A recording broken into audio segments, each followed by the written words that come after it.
សិនជាលោកនេះនៅមានព្រាំងអាទិនអូនកុំកិនថាចិនមកបែកមក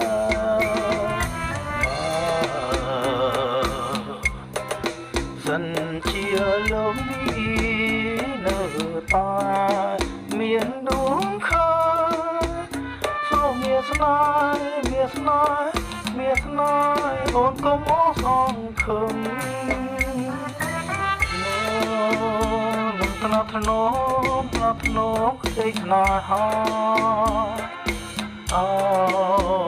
បុផាពេលព្រលឹម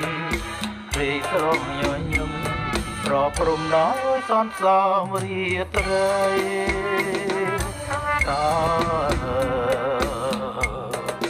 ប្រងឯណាដាច់ចិត្តអិនប្រណីមករូបស្រីអក្រៃវិស័យអប្សរា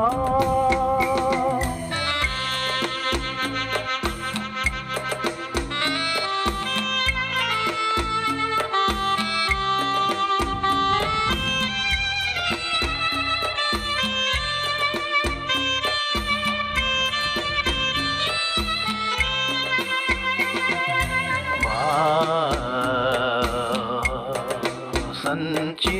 លោកនេះនៅមានព្រាំងអាទិនអូនកុំកិន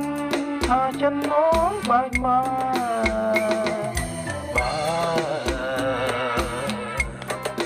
សិនជាលោកនេះនៅតែ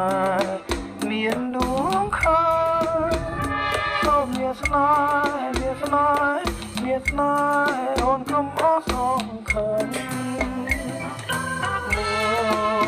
មិនថ្នាក់ធ្នមក្តីស្នេហាបុផាពេល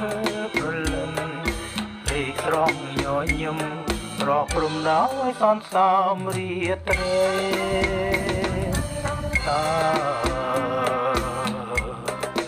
ប្រងឯណាដាច់ចិត្តអិនប្រណីមករូបស្រីអក្រៃវិស័យអប្សរាអក្រៃវិស័យអប្សរា